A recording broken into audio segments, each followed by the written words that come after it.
Ladies and gentlemen, Geri Petito. I'm not an addict, I'm just an ass. And in time, this too shall pass. I'm not an addict, I'm just an ass. Geri Petito taught the class. I'm not an addict, I'm just an ass. Loves the answer, the greener grass. I'm not an addict, I'm just an ass. One day at a time, free at last. When you don't know just what to do. Just what to do, just what to do. If what you're feeling is really true. Is it really true? Is it really true? Just keep your ideas safe and sound. Safe and sound, safe and sound. That's exactly how change is found. Change is found, change is found. I'm not an addict, I'm just an ass. And in time, this too shall pass. I'm not an addict, I'm just an ass. Geri Petitos taught the class. I'm not an addict, I'm just an ass. Loves the answer, the greener grass. I'm not an addict, I'm just an ass. One day at a time, free at last.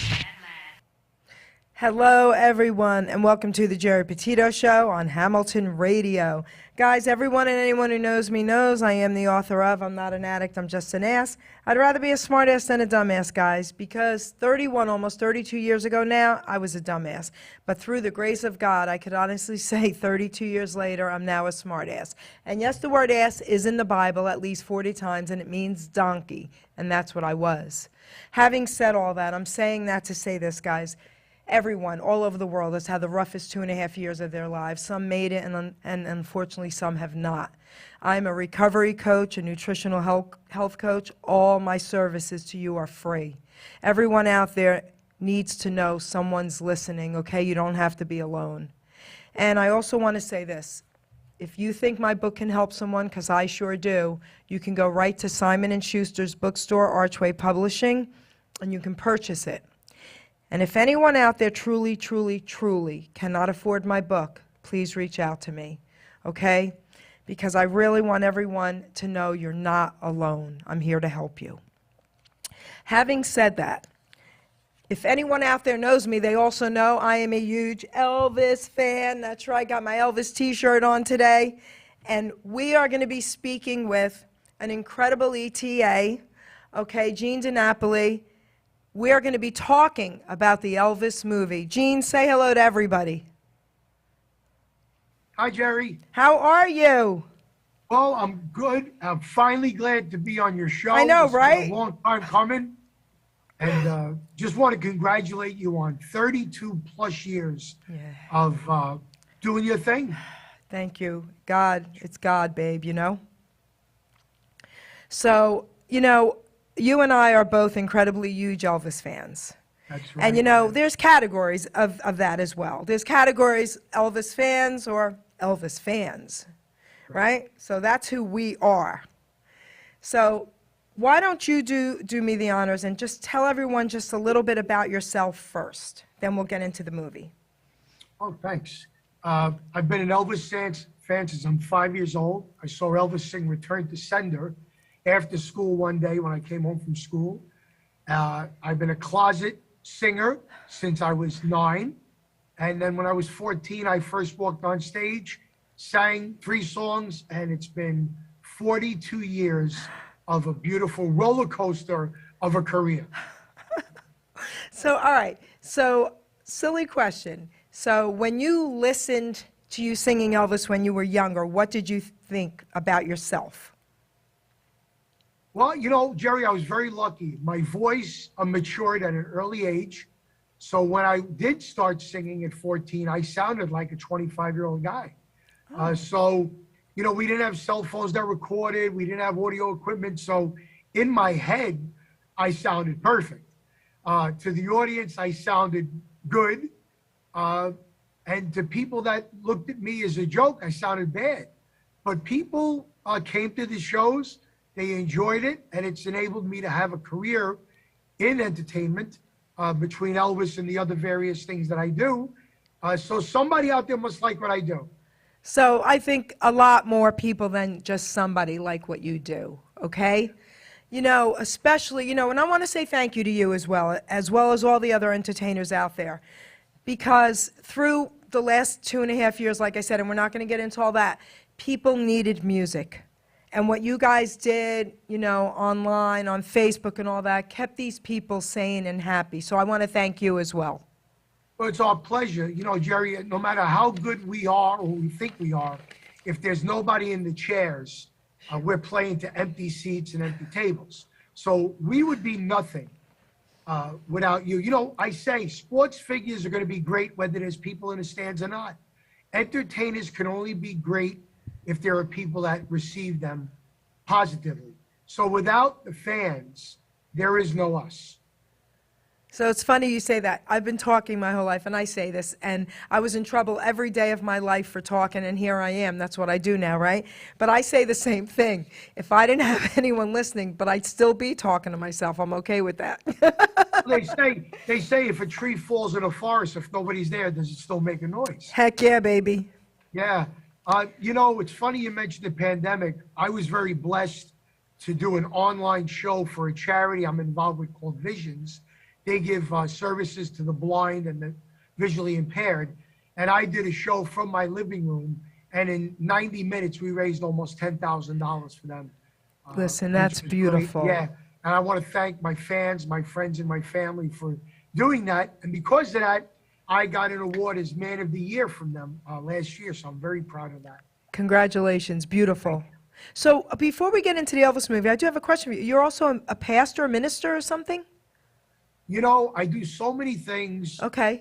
With the singing, the acting, the producing, that about 5 years ago, I decided to add ordained minister to my resume because we were doing so many mock Elvis weddings. And then the people would have to find a real minister to make it legitimate. And they would pay me and then they would pay the minister. And I said, why not have one person that does both? And I took the course, got my license, and we do roughly around 40 to 50 Elvis weddings a year. I didn't know that. I read a little bit about you, the info you sent me, and I was like, wait, I had to ask you. All right, so that's very cool. And we're going to be interviewing you as Gene Dinapoli soon as well. And Yes, thank then you. that will be talking all about you. So Thank now, you so much. let's get into the meat of this, the Elvis movie. I want you to tell me first your thoughts. Well, as an Elvis fanatic, Yeah. because I'm not a fan, I'm a fanatic. Right, me too. As you can see, my house is decorated like this. That's great. I didn't learn anything new from the movie, but enjoyable. I give it an 8 out of 10. Costuming, a 10 out of 10. And there was some creative liability, was it called liabilities? Creative liabilities they took, which were not true. Yes, I have a list of them. Right. And I went to go see it with 15 friends and family members. And they kept poking me and saying, is that true? Is that true? And I couldn't concentrate. So I had to go back and see it again a second time So did I. myself. If you're an Elvis fan, it only enhanced the magic of Elvis. If you're not a fan, it might have turned you into one. Okay, so now you're a man and I'm a woman. We have very different perspectives. Right. Okay, so now I was very unhappy about this movie, and this is why. I cried the whole first time. I was with about 8, 10 friends, including Ruben here. And it made me sad that there was so much sadness in the movie. There was more sadness than happy moments for me.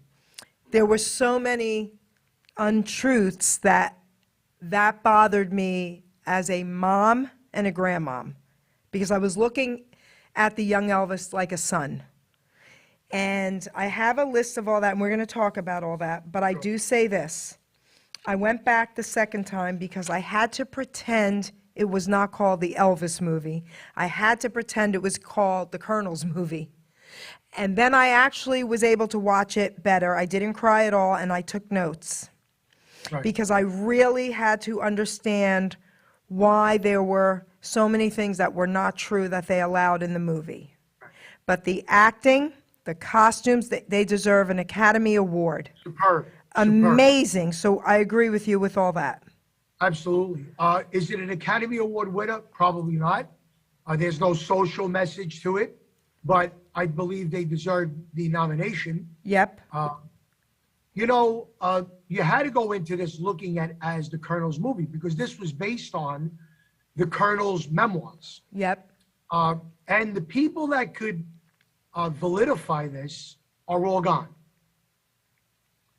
So you have to look at it as there's three sides to every truth. Yes.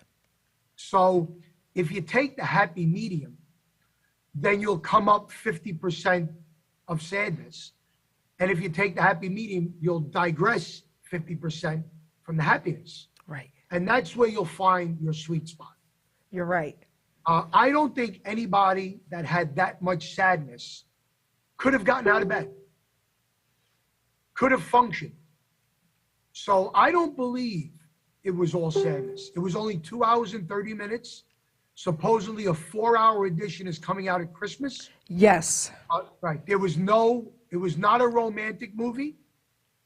Not at all. Nope. It didn't focus on some of Elvis's key career moments because when you think about it, they had no relevancy on his career. And we could get into that. Okay.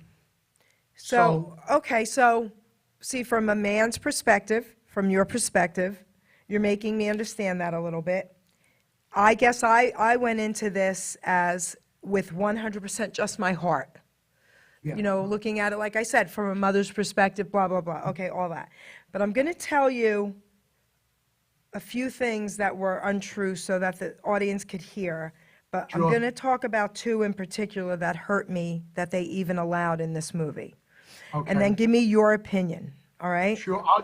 I'll give you my opinion from what I've read Okay, and what I've heard directly okay. from about 10 to 12 members of Elvis's inner circle. Okay, good, great. So let me give everybody a little background with me, and then I'll talk to you about that. So I got to interview Elvis Presley's nurse, Marion Cock, who's written a book about him. She's 96, still doing well, and I actually spoke to her on the way to the movie and on the way back on purpose. She's a good friend of mine now. And I was supposed to meet Priscilla during the pandemic. I hope that still happens. But I was interviewed by George Klein at Graceland, and we spoke before and after the interview. Also, I called Graceland and talked to Jack Soden, the president of, Elvis Enterprise and all that. We had a great conversation. And he agreed with some of the things I was saying, but then he had some of the same things like you had to say. And he said there's going to be a follow-up and blah, blah, blah. Right. These are a couple of things that really hurt me that they should not have put in this movie. They were lies, and it makes Elvis look bad to me. Okay, when Elvis Presley was drafted, he truly was drafted. The colonel tried to get Elvis out of the army. Okay, and he said, absolutely not. I want to serve my country like everyone else. And he said, I do not want any special treatment. How they portrayed it in the movie, and I still cannot understand why this was allowed, was that he was going to prison for 2 or 3 years for illegal wiggling on the stage, and the colonel got him out of going to prison by enlisting him. That was a lie, and Gene, why would they even have that in the movie? I think what they did was they tried to show that the colonel had some humility to him in saying, I'd rather my boy go into the service to serve his country and to come out a more mature Elvis than to spend 2 or 3 years behind the bars. But it wasn't true. It was not true. Baz Luhrmann, although a great director, does take liberties. The colonel did not have an accent like Tom Hanks portrayed. No, he didn't. Right. I think they did that to make him sound more foreign, which made him sound more villainous. Yeah. I didn't have a conversation with Baz nor anybody on that level. But the same way in Bohemian Rhapsody, where Freddie Mercury says he has AIDS before the Live Aid show, which was not known till a year and a half after the show, there are artistic liberties, which should not be allowed in a biopic or a biography. That's my opinion. When I get $40 million, I'll make my own Elvis movie, and it'll stay true to the fact.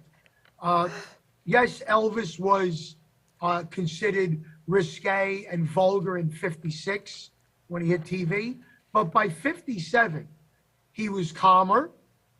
There were other people that were being worse, such as Little Richard and Jerry Lee Lewis, who were actually lighting their pianos on fire for stage effect. So Elvis was not the demon in 1957. No. He was the king of the demons. I think the Army drafted him to stop rock and roll and to put a lid on the boiling pot because there was racial and social issues, and music was bringing people together. Yes. And I think the powers to be did not want that at the time. I agree with you 100% with that. 100%. Yeah. All right, let me ask you your thoughts on this for the listening audience. Okay, singing the song Trouble in 1956 in a movie, it didn't come out till 1957. I Can't Help Falling in Love, okay, with Priscilla, in 1960, it didn't come out till 1961. Okay, silly things like that. Okay, I'm looking at them like, why didn't they just put the right year? Right. Well, the concert where he did Trouble was Rustwood Park in Memphis. They wanted to put Trouble in as a metaphor for what Elvis was saying to the general public and the people, the powers to be. I didn't agree with it. Okay. Again, as for 1960, I don't know the exact year that Can't Help Falling in Love was written. Written? Right. So there were times where Elvis sang a song in private many years before he recorded it. Right. In I'll private. give you, for instance, in 1961 or 2, he started fooling around called The Fool. He recorded it in 1970 on his country album. Okay. When he was in Germany, he was singing, what was the song he was singing? He sang Earth Angel, which he never recorded, but he was singing His Hand in Mine, which he didn't record for another year and a half. So although it didn't come out by Elvis till 61, there might have been a good shot Elvis heard it Okay. in 1960, Okay. which we don't know. We don't know. Right? I mean, a song could have been written in 1955, not copyrighted till 59. Elvis heard it in 1960, didn't come out till 61. Well, So there's a funny balance there with the timeline on when he sang certain songs. I give a little bit of liberty to that because we don't know if Elvis knew that song okay.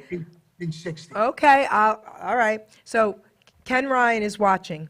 And I love you, Ken Ryan, and he's amazing, incredible entertainer, and he gave me some of his thoughts. We went over this, okay? So I'm speaking for both Ken and myself, okay? He's like us when it comes to Elvis, okay? And he actually did a favor for me a few years ago and sang an Elvis song for the first time for me, this particular Elvis song. So it was great, and I love him for that. So, Remember the song? huh? What was There were two of them he sang, but the one for me was, I forget. He's going to be so mad at me. It'll come to me and I'm going to yell it out, okay? All right. So, because now he's been singing a few. Okay. So, the other thing I want to say is this. Now, tell me your thoughts on this. I was very, very happy that they put in all the stuff, Elvis and his love for black gospel music, and he felt like he did. He owed a debt to black musicians, and that was amazing. And a lot of them will say, Elvis helped bring their music out, and I was so thankful they put that in the movie, because that was absolutely, absolutely true. So this is something else I want to say that upset me a little bit. The 68 comeback special. Wait, if we could go back to the black artist. Yes. Another untruth was that in 56, Little Richard was playing in the club. Okay. Now, in late 56, Elvis did Tutti Frutti in a concert, Long Tall Sally, and he said, here's a song by a friend of mine. Well, I never met him, but he's a friend of mine. Okay. So I don't think he ever met Little Richard in the 50s. Okay. It might happen in Vegas in the 70s when the 70s were booming. See? Right, yeah. Okay, all right. And again, you're talking to me. Everything has to make sense. I don't get Yeah. why it couldn't make sense. All right. Thank you for that. Okay, so now the 68 comeback special. Yeah. This upset me tremendously because growing up, I was born in 61, and I always say I was born too late, like yourself. You know, I was born too late. I was an Elvis doo-wop oldies girl.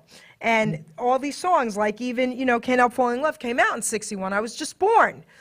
So what I didn't appreciate was they lied about the 68 comeback special. The 68 comeback special was amazing, and to this day I watch it. And everyone, whether they're true Elvis fans or not, loved the 68 comeback special.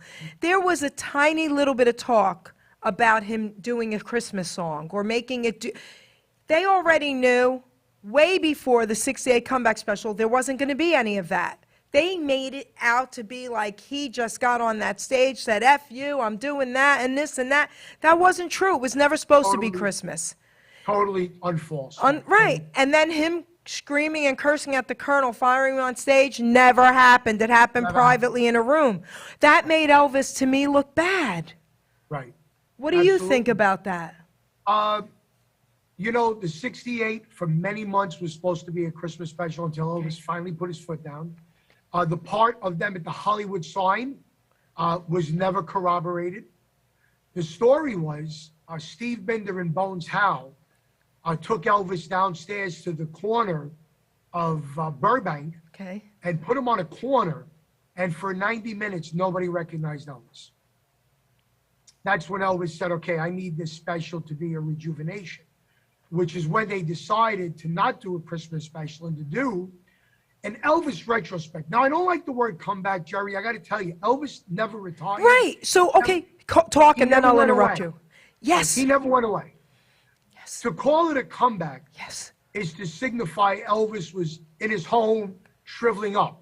He was making movies, although not the best. He was still making singles, although not the best. They were in the top 30, top 40.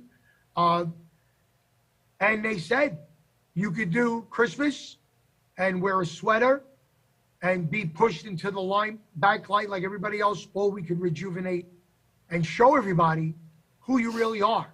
So no, it was not the Colonel walked into the room and didn't know. Colonel knew very well. He stayed out of Burbank when Elvis made this decision because he didn't want to fight Elvis no more. And a little known fact is that Elvis slept in the Burbank studios for 4 days. Okay. You know, in the dressing room. He never went home. And for people to think it happened overnight, well, where did they get these sets? And where did they get Scotty Moore and DJ Fontana overnight?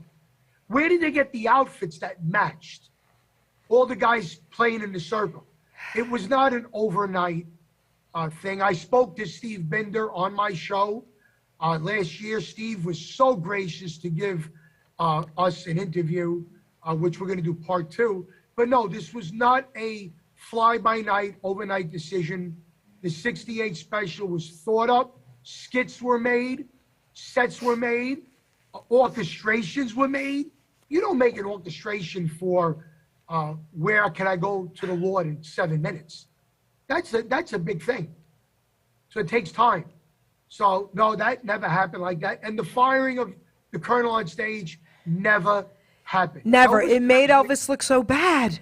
Right. Elvis, in no matter what state of mind he was in, still had respect for people. Yes. And what he did behind closed doors, who knows?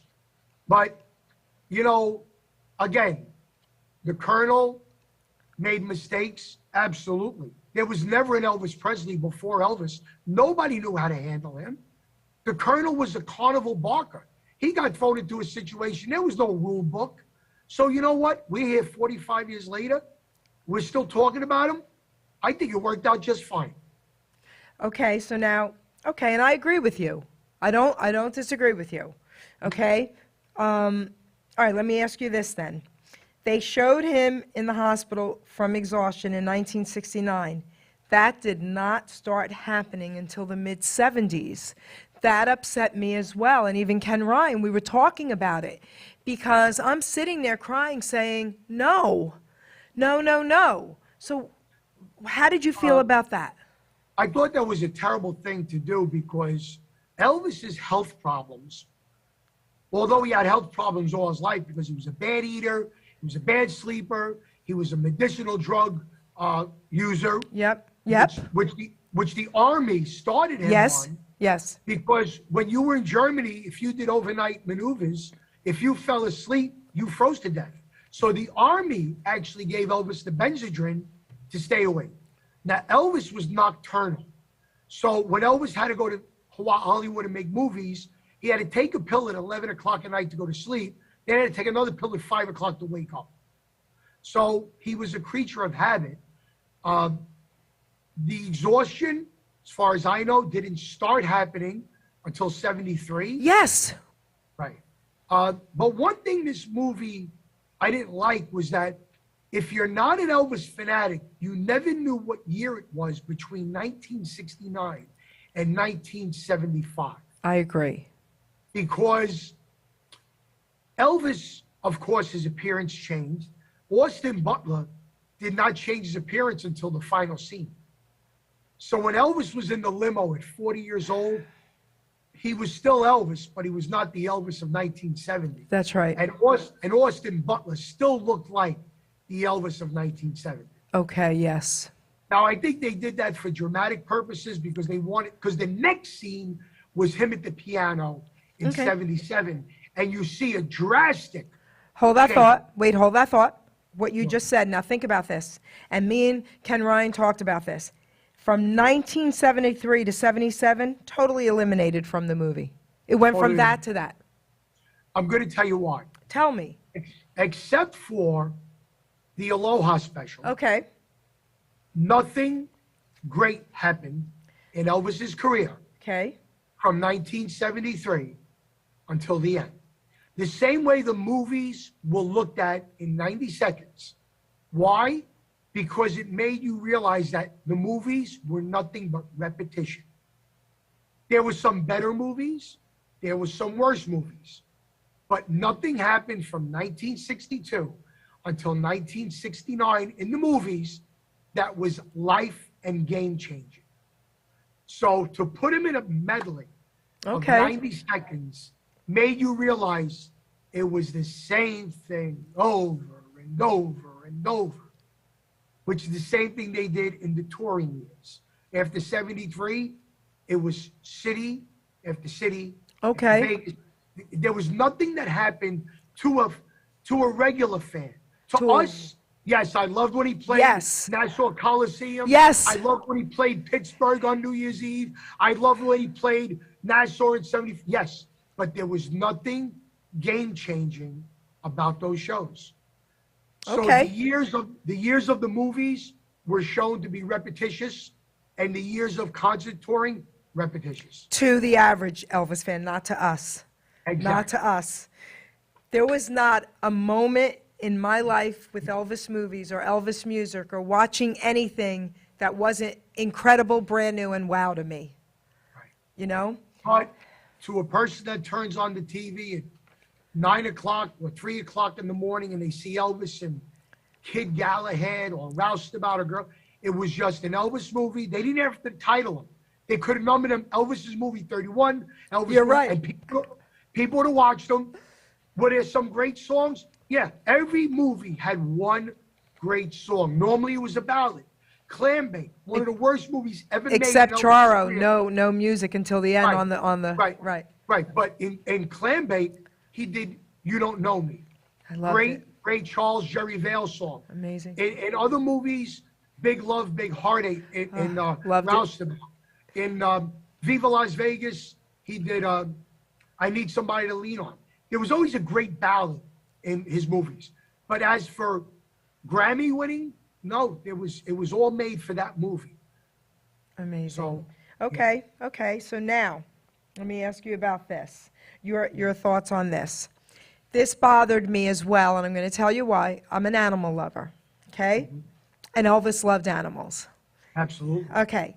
So it was not Colonel Parker, it was Steve Allen who really reinvented the new Elvis, or wanted to try and reinvent the new Elvis. And he's the one who added the dog, not Parker. Absolutely. Elvis wasn't happy about singing to a No. dog, but not only did he sing to the dog, he even hugged the dog. Yeah. The movie did not portray that, No. and that hurt me. If I remember correctly, they brought the dog out right before they went live on air. That is an untruth because there are pictures of Elvis in rehearsal That's right. at 3 o'clock in the afternoon with the dog. Steve Allen, although not a fan of rock and roll, knew it would improve his ratings. And he thought it would be cute to put Elvis in a cowboy hat with Andy Griffith and Imogene Coco and do a skit, which Elvis did not like because Elvis, although country, did not want to be called a hillbilly. Okay. But Elvis had a lot of self-worth. So if Elvis signed a contract, no matter how much it hurt him, he adhered to that contract. And that contract said he had to do the show. He did it to the best of his ability. It's a comical skit especially when he hugs the dog. I think that's adorable. But, it's funny. Everything they threw at Elvis, he still emerged on top. Yes. The bad scripts, the Steve Allen, the Army, the terrible producing sometimes, the background singers over-drowning him. And look at what he did with less than perfect material. Yes. Amazing. You're absolutely right. He's an enigma. Tell me your thoughts on something. He was offered the role to be in A Star Is Born, okay, with Barbra Streisand.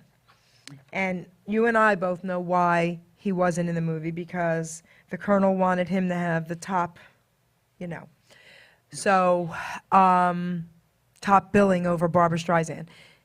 So Chris Christopherson got the role. Great movie. But why do you think Elvis didn't argue with the Colonel and say, no, it's okay that I don't have top billing, I need to be in this movie? To preface what I said before, I had many conversations with Elvis's inner circle. Okay. And maybe the reason they told me things and sat with me for hours was because I didn't look at them as a love-struck fan. Okay. When I met Glenn Hardin, I didn't ask him about Elvis. I asked him about Buddy Holly. When I met the Sweet Inspirations, I didn't ask him about Elvis. I asked about Aretha. When I met James Burton, I said, tell me about Ricky Nelson. I know what you did with Elvis. So I gave these people a little hope that their lives would not just be Elvis related. Beautiful. When they had such work behind them. Beautiful. When I approached Joe Esposito, a fellow Italian who took a liking to me and saved me thousands of dollars on 2 occasions, and I'll tell you. Okay. I asked Joe that exact question. And people are going to rebuke me, but this is what I was told. Okay. Joe Esposito said that Elvis told him, get me out of this. Because, first of all, Barbra Streisand, although a musical genius, is a very hard lady to work with. Oh. She's a perfectionist. Okay. Number 2, 1975, Elvis was heavily dependent on medication. Okay. And there was no way on God's green earth Elvis Presley would have got up at 5 in the morning to go film a movie with someone who was going to bark orders at him. Okay. Now, you're making me feel better. Yeah, keep in mind, Elvis was a Southern man. And when he got married, the wife did not work. The husband provided, which is one reason he never married Anne Margaret, because she would not give up her career. And Elvis said, oh, sorry, I'm the man, I provide. I don't believe Elvis Presley would have taken orders from a woman in that power position. Maybe because of his upbringing, maybe because of his mindset, maybe because of the medication. So he whispered to Joe Esposito, get me out of this. Joe referred that to the Colonel, and the Colonel said, we want top billing, and we want $1 million up front. And Barbara said, our budget is not that big, and I just won an Oscar. I get top billing. Okay. And he said, Elvis Presley gets top billing or there's no deal. Okay. Elvis Presley, when he wanted to do something, he got it done. Then I feel better. You just explained it to me like no one else could. So thank you for that. No problem. When Elvis wanted to record in the ghetto, a lot of backlash. I know. Until They said, how could you record a song about being in the ghetto? You're a rich white man. He goes, I was brought up in the ghetto. That's right.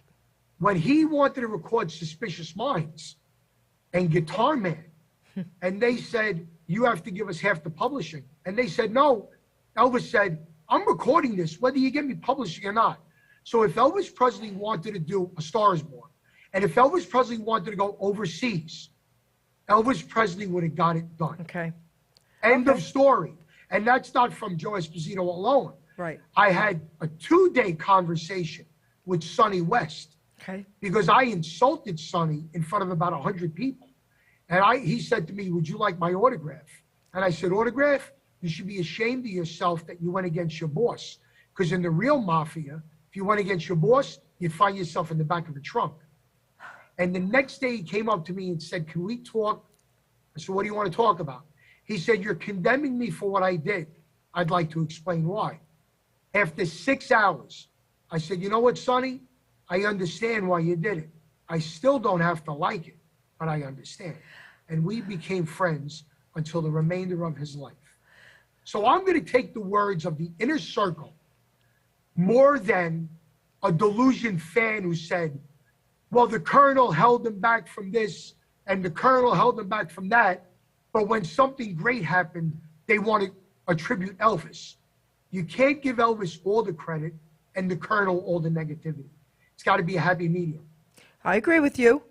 So, okay, I totally agree with what you said.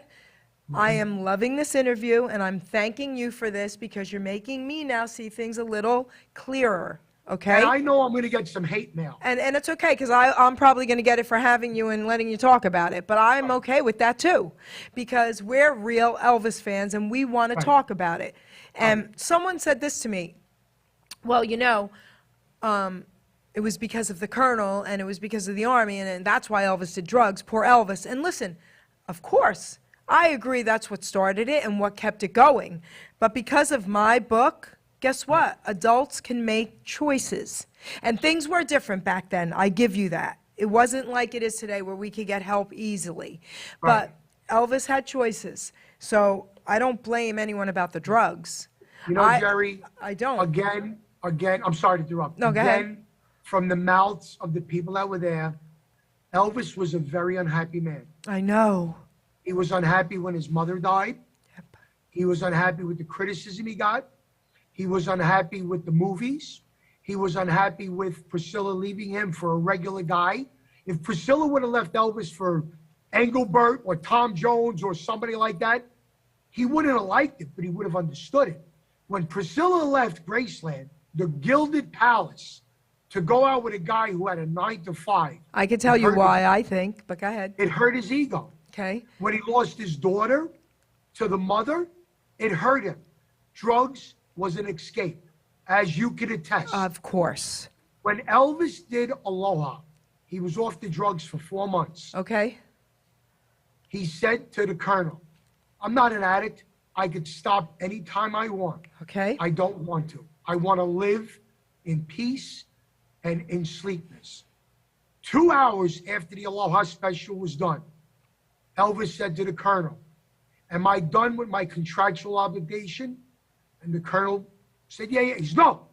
Am I done with my contract? The colonel bowed his head and said, yes.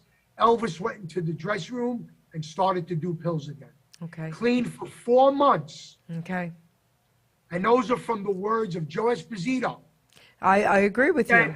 Who said grown men cried in that room because they knew what Elvis was doing in the other room. He did what he had to do for the contract. He did his job, and then he wanted to go back to the way it was. I'm going to give you my opinion on what you said about Priscilla from a woman's perspective. Okay? I think a little differently and think Elvis should have been happy that she left him for someone, a normal man. And this is why. She had a tough life as well. She couldn't deal with it. She was completely controlled by him. She was everything, her makeup, her hair. I mean, she was. He loved her. He wasn't abusive, but with the limelight, and you know, it wasn't just fame back then. He was iconic. It was different than just being famous, okay? And so she wanted just some normalcy in her life, and that's why I'm assuming that happened. But, and also she says, she puts it out there, he stopped sleeping with her once she had the baby. So there was none of that. I mean, so I understand her end of it 1,000%. But let me ask you your thoughts on this. This hurt me as well with the movie. Him and his mom and him and his daughter, they didn't show any happy scenes. They showed her getting out of the car, going to her mom. Listen, all the scenes was his mom upset, drinking, screaming, crying, cursing, banging things, right? Falling down steps. I think for us as fans, we wanted to see a little bit of happiness with him and his mom and with him and his daughter on the golf carts. Nothing. What do you feel about that as a man? If you looked at this movie, they portray all the men older than Elvis as destructive. Okay. His father supposedly beat his mother, which I don't believe, because I think the mother would have taken a knife and stabbed him. I do too, but go ahead. Yeah, they say Elvis used to call home every night because she was scared of what was going on. I think it was the other way around. If it's true, they made it sound like he was checking on her. The colonel, a father figure, did not look out for his best interest. You know, it's like a daughter that has a bad father. They tend to go with older men to get that stability or that affection or that emotional thing. I think this movie was one-sided. Yes. In the personal aspect. In the professional aspect, it was all positive. Elvis could do no wrong. When he stepped on stage, he was a master. When he did this, he was a master. When he did the 1970, he told the band how to play things. That was great. Play in Vegas 2, sometimes 3 nights, 3 times a night for 30 days, master. But when it came to the personal side, I think they shortchanged him. I think they shortchanged him. I agree. Priscilla, I have no excuse for Priscilla. I don't know the lady. She was young, absolutely, but she wasn't going out with a mailman that hit lotto. She went out with Elvis Presley. And I'm going to tell you who else I blame. I blame her parents. But she wasn't as young as they portrayed her. Hold that thought, because you said she was young. I'm going to interrupt you. So she wasn't as young as they said she was. Priscilla's age, okay, when they met was not 14, okay? Listen to me. This is what was horrible. I'm sorry. She was 14, okay? Right. But she did not move in until she was 18 years old. Absolutely right. She lived with the father and the stepmother. That upset me. Different house. Yes, right. And then when she became of age and she graduated, she moved into Graceland. Yes, he was in his 20s, so, but they have it as if she moved in when she was 14, 15. I mean, this is crazy. I didn't appreciate that.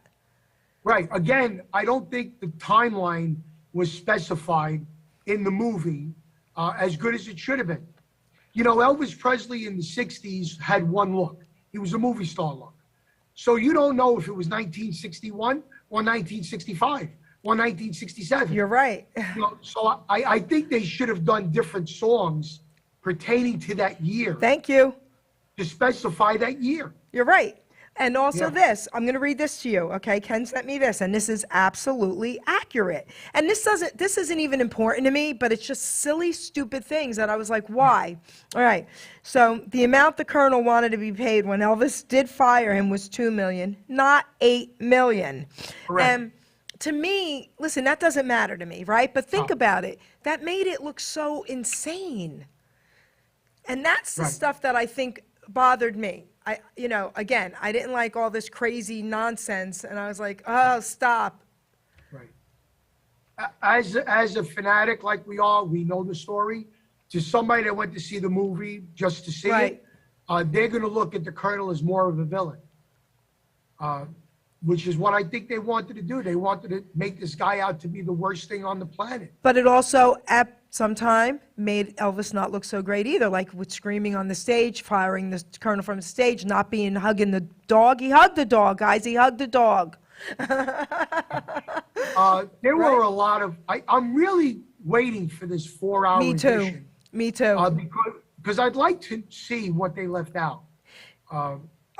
Jack Soden said to me, he said, Jer, there's something else in the works, and that's in the works as well, but there's also going to be something else in the works. So I'll And tell you I hope what I so. heard. I was in Memphis. Okay, tell 3 me what weeks you ago. heard. They are working on an Elvis anthology, Okay, the same way they did the Beatles. okay, The problem is, although Elvis was with only 2 record companies in his whole life, he was with many movie management companies, okay. many touring companies, many publishing houses. He had an interest in many houses, but he wasn't a majority.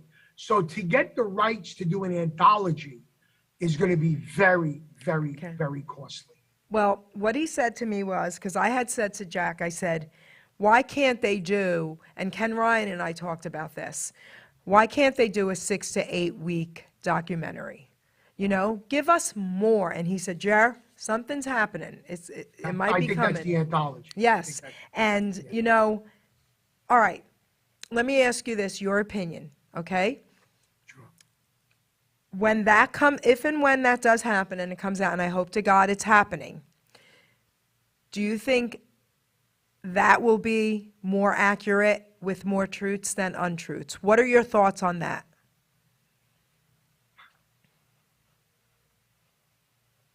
I don't think so, because of the critics' praise of this movie.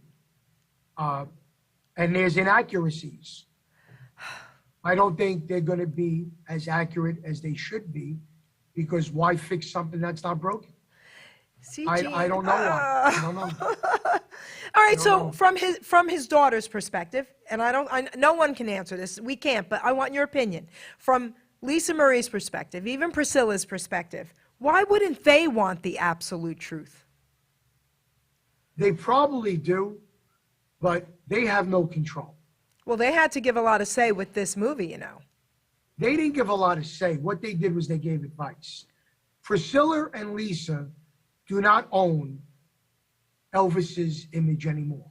Okay, About 15 years ago, it was sold to a guy named Robert Silliman. yes, Right. And I was actually in Fortune magazine with Robert Silliman in Okay. the picture.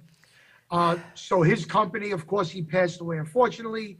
They own Elvis's likeness and merchandising rights. okay. So and I'm going to tell you this. Tell when it. When you call a publishing house and you want Hound Dog in a movie, there's a price tag. Yes, When Lisa and Priscilla controlled it, they wanted to know what that movie was about. And if they didn't like the movie, they wouldn't license that song. okay, So they sold their rights okay. to be more of a business. Well, then there you have it. You answered my Right. question. Right. All right, so now let me ask you this. So, you know, I've been to Graceland like you many times, and 37. okay, my daughter reminded me of something today because she knew we were doing this interview. Sure. And she said, Mom, do you remember the first time you went and you took me? My daughter was young when I first went. And my daughter's going to be 42 in September. So, and she might have been maybe 7. All right, whatever. And she remembers, because I've said this since then as well. She said, do you remember saying that the reason why nobody could go upstairs ever and lay on the bed or see Elvis's bedroom is because he might be up there? And I cracked up and I said to her, you remember that? And she said, yes. So what are your thoughts about why they won't allow anyone upstairs? As a personal standpoint, Yes. even if you lived in the house, like his cousins did or his proteges, you were not allowed upstairs unless Elvis buzzed and called for you. You did not walk up those stairs unless Elvis Presley said, bring me food, Okay. I want the newspaper, or Joe, come up. Okay. as a non-personal reason, I don't think the upstairs landing could handle the amount of traffic that would go up there daily. I don't think two people could walk up and down the stairs at the same time, get to that landing, go into the bedroom. Now, I believe as a businessman, if the attendance ever falls really short, I think they might offer special tours. And only the rich could afford it, and they will go upstairs. Well, I did for my 60th birthday, I treated myself to the online Elvis tour, with Angie, which was incredible. And I'm going to tell you why. I've been in Graceland so many times, and maybe that's why I could say this was just as incredible, if not more, because they let you see the inside of the Elvis car. She had the keys in her hand and said, I'm opening up the door, and you saw the Elvis mats, okay? Right. She went into each room and said, come on in. She moved the guard and went in and showed us in the corners of everything we couldn't really see from peeking over it was amazing. I'm going to tell you a funny Elvis story. You're going to love this. Then I got one for you. Okay. So a few years ago, I have a good friend. We call him Limpy because he limps, and he loves the name Limpy. He's got MS, but he's mentally just a nut job, a poker player of mine in Australia. And he has, his one leg is a little shorter, and he limps and his arm goes like this. There's a reason I'm telling you all this. It's part of the story. Sure. So he's never really been out of Australia. He's a poker degenerate, okay? And he loves Elvis. So he's now 50 years old, and my brother and myself and a good friend of ours, Peter, who's his best friend, who owns a computer company, who helps him out, we brought him here for a month, and he stayed on an air mattress in my garage that was all, carpeted, beautiful, like a room. Okay. So we were going to Graceland, of course, for the weekend, and we get on the Lisa Marie. Now, for people that have never been on it, the last room you're in is Elvis's bedroom on the plane. And then there's the steps, right? Well, it has a plastic covering on the bed and a note that says, do not touch. So I give this fool my camera, and I go, now listen carefully. I've waited my entire life to lay on this man's bed. I'm going to jump on it. You're going to take the photo. But mate, we might get arrested. I said, I want that. Headlines, Jersey girl gets arrested for laying on Elvis's bed. I hope so. So I give him the camera. He's standing by the stairway. I lay on it, and the alarms go off. They did that on purpose, and I love it. Just to, because they know every gay man in the world and every woman is going to sit on the bed or touch it. He drops my frickin' camera and runs off the plane. So I never got the photo of me on it, but to this day, me and all my Aussie mates crack up about this story. So as we get off the plane, I whacked him in the back of the head. I said, now you're really going to be limping. And as we're going around to the front, people are getting on in the back, and I'm yelling, listen, it's really frowned upon. Don't touch the bed. And we were cracking up laughing. All right, so now tell me your story. So I went to Graceland, I think it was 84, right after they opened. Okay. And nothing but the jewelry was behind glass. So I go into the trophy room, and there's the Aloha jumpsuit, there's the couple of movie props, and I turn the corner, and there's a clothing rack of jumpsuits. Okay. So one of his fringe jackets, not one of his jumpsuits, was a rainbow colored jacket, which I have a replica. And I decide I'm going to take a memento. So I wrap my finger around the fringe. I love it. And I yank it to rip the fringe off the jacket. But instead of the fringe ripping off the jacket, the entire clothing rack falls on top of me. So here I am, I love it. Underneath 20 Elvis outfits, and I can't get out. I'm scrambling. The stanchion falls down. Finally, I get picked up, and I get escorted off the property. Did they let you take a souvenir? Come on, a little piece of thread. No, nothing. I get escorted off the property. Fast forward 10 years, Now everything's behind glass because it preserves better behind glass. And I go to Memphis and I go to Beale Street and I'm at a bar and I meet a young lady and I start talking to her. And I says, you know, what do you do? She goes, I'm a security guard at Graceland. I said, you're a security guard at Graceland? She goes, yeah. I said, well, where do you work? She goes, I work in the racquetball building. Now, I knew that on the second floor of the racquetball building, Elvis had his own spa, right? So I peel off $100 and I tell the girl, when you see me tomorrow, go on your lunch break, right? So I go to Graceland. I go into the racquetball room. She sees me. She leaves the building. I jump over the stanchion and I run up the stairs and I'm looking at Elvis's tub. I'm looking at the barber chair. I'm looking at this. And then there's a green chair, like a leather chair. And it had, remember the gold nail heads? Of course. You know, right. So I pull out my pocket knife and I start popping out the nail heads.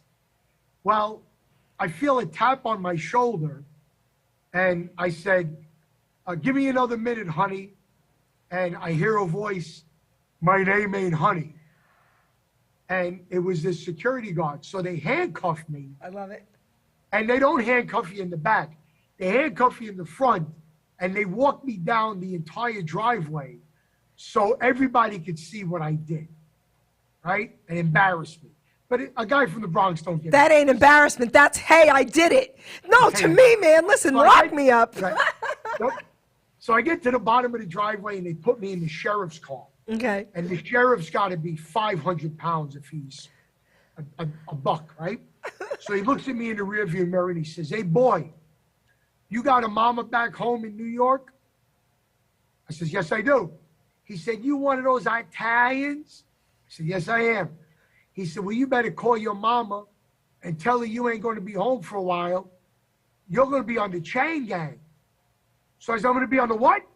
He says, you're going to be on the chain gang, boy, for a couple of months. So now I'm sweating to death. I'm like, now I'm getting scared because this guy could just bump me off of a cliff. You're right. No, you're right. So we get on the highway and he pulls over and he throws the keys in the back. He said, get the cuffs off, boy. So I take the keys and I take the cuffs off. And he says, and don't let me catch you messing around here again. I love it. Or there'll be problems. I said, all right, no problem. So I get out of the car and I don't realize his window's open and I called him a fat SOB. Why? He heard me and chased me a mile, backing the car up while I was running opposite traffic to get away from the cars. Okay. I fall down the cliff. I go down the embankment. I'm full of garbage. I'm full of dirt. A total mess. Did you learn your lesson? Now I go back with my wife and I get the blueprints for Graceland. And there was a private staircase that Elvis had where if he had company in the living room, if he didn't want anybody to see him, he would come down that staircase, go to the kitchen, get his food and go back up the staircase. So I tell my wife, I say, listen, when we get into the kitchen, block me because there's a door that leads up to Elvis's floor. I said, do you have money on you? She goes, why? I said, we need bail money.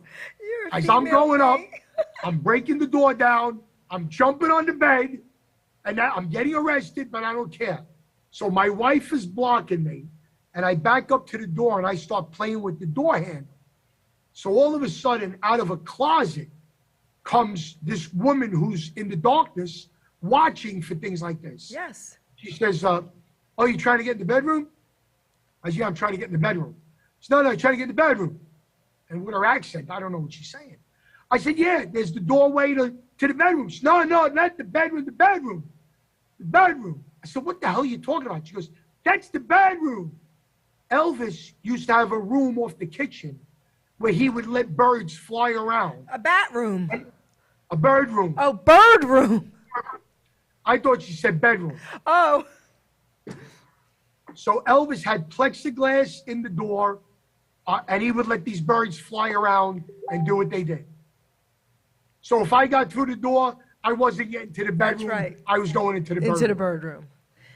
All right, so So I know you're pressed for time. We have a few more Yeah, minutes. we have a show tonight. Yep. Okay. We can do this again. Listen, and you have another date, right? That I we're going to be do. doing you, right? Yeah, Do you know? Do you know what the date is? Do you know what the date is? We could say it. October. All right, it's October, so don't worry, we'll be putting that ad out. Ruben, do you want to come and say hi out here? He's cracking up. The producer and one of the owners of Hamilton Radio, who went to see the movie with me with 8 other people, he's cracking up at Eugene, okay? He's in the back.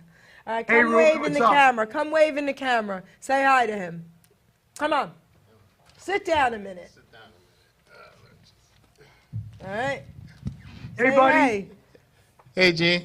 How you Oh, you're a doing? skinny guy. I was skinny guy. cracking up because I was Oh, going to good. say, doing with this one here, I said typical Italians. Okay. His mom is Italian, okay? So he can say all of $100.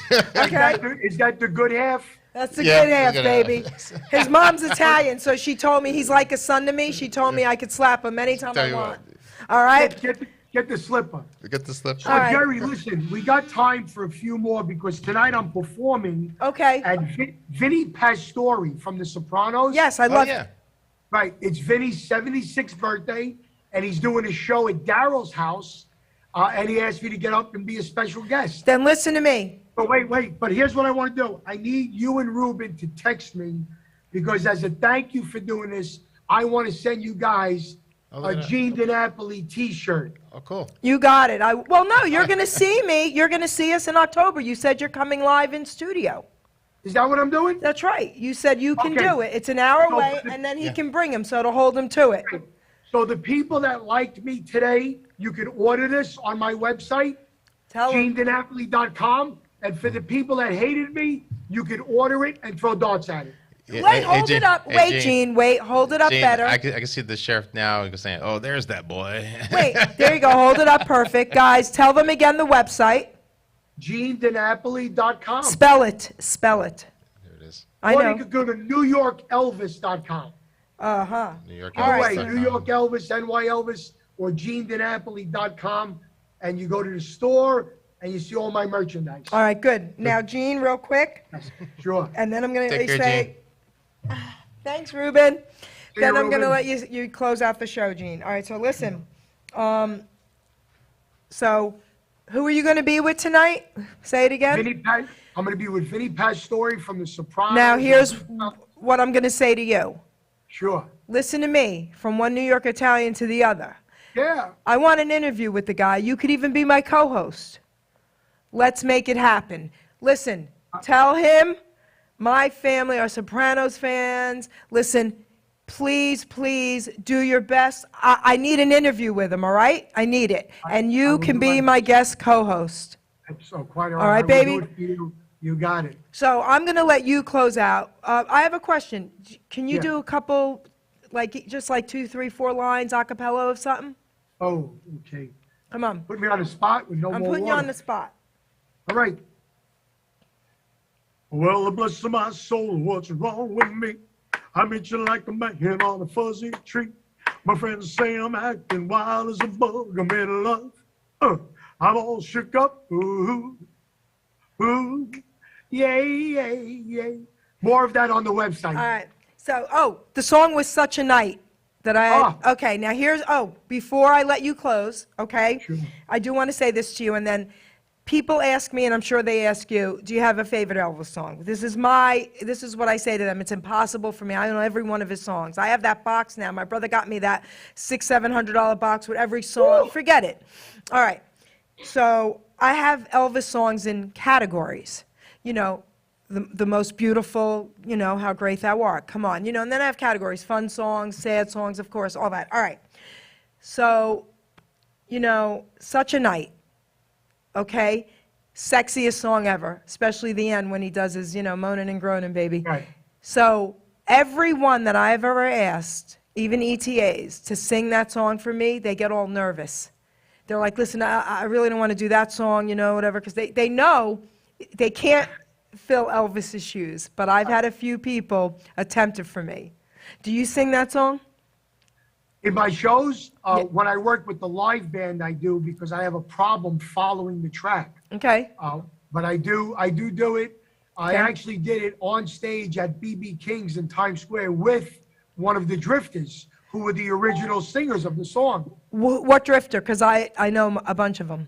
It was Prentice McNeil, Okay. who worked with the Drifters in the 60s, and he wasn't on any of the hits. Okay. But he worked with them for over 40 years. Okay, because Charlie Jr. came live in studio here in our new studio for us. It was I know. beautiful. Yeah, beautiful. But all right, so anyway, this is your thing. I'm going to let you close out, say whatever you'd like. First of all, practice that song, because when you're live in studio, you're going to give us a little live, okay, baby, of that, Such a Night. Yeah. I want to was a thank night. you. What a night it was, it really was such a night. Okay, and the ending, you got to breathe heavy, okay, at the end. Oh, yeah. Ha, hoo, ha. Yes, okay, now. I want to That was thank orgasm. you. I want to thank you, and then I'm going to let you close out. I want to thank you. You've honored me today. This was cool, one of the coolest shows, because you know who we are. You know what I mean? Like, this was so cool. Ken Ryan's going to love it. Thanks for your different perspectives. John Thanks, Terlizzi's watching. I just want to say that this was incredible. I can't wait to have you live in our new studio, and I love you, man, and thank you, thank you, thank you from the bottom Thank of you. my heart. You're going to So close out. Ask me the question, my favorite Elvis song. Oh, I didn't think you could answer that. Do you have a favorite Elvis song? I have two. Okay, let's hear it. One is philosophical, and one is because it's a great song. The great song is Burning Love, Okay. because at 37 years old and considered a has-been, Elvis Presley could still rock with the best of them, and it went to #2 on the national charts. Okay. As a philosophical, Okay. my favorite song is Elvis's version of My Way. Oh, And I'm going to tell you why. I know why, but say it. When Elvis came up, rock and roll was very new. It could have went good, it could have went bad. So I think Elvis and his contemporaries, Chuck Berry, Fats Domino, Jerry Lee Lewis, Roy Orbison, Jackie Wilson, Little Yes, Richard, yes. I think they did things their way, not knowing there could have been consequences. And to me, that's the testament of a true believer, because it's very easy to do something when you have something to gain. When you have nothing to gain and you still believe in something, that's when you believe in it wholeheartedly. You're right. And that's why I think Elvis's version far surpasses Oh, yes. anybody else. Oh, yes. Thank you for that. Oh, yes. Oh, you just melted my heart. Yes, yes, and yes.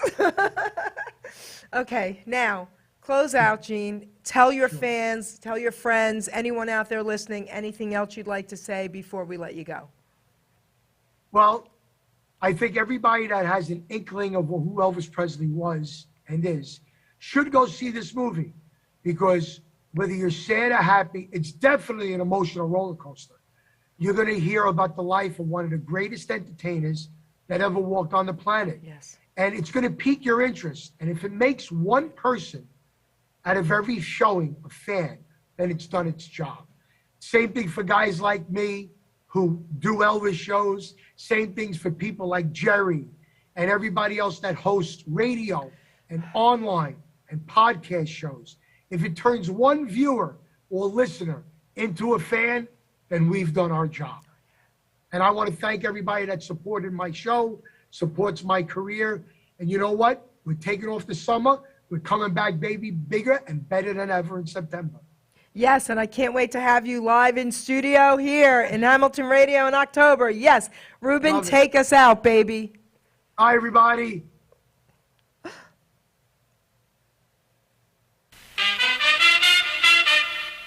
Ladies and gentlemen, Geri Petito. I'm not an addict, I'm just an ass. And in time, this too shall pass. I'm not an addict, I'm just an ass. Geri Petito taught the class.